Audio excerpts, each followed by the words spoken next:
Number 2 says, find the BSA of Yao Ming, who is 7'6" and weighs 310 pounds.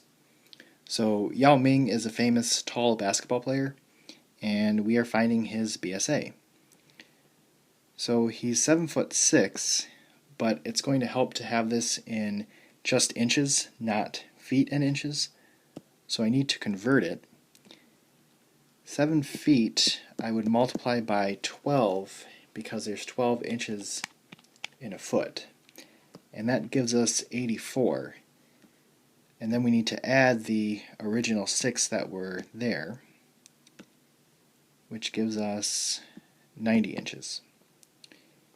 And we need to use the 3131 formula because it's in pounds and inches.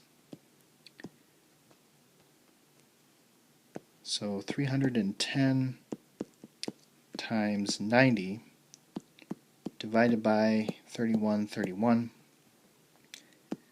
then press equals, then press the square root.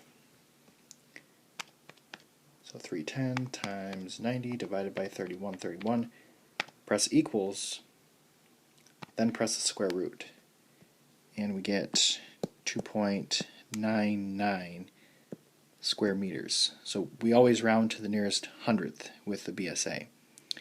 And if you have the other type of calculator, then you would have to do it like this, where you have the square root first and then the parentheses. So Yao Ming has a BSA of 2.99, which is almost twice that of the average adult.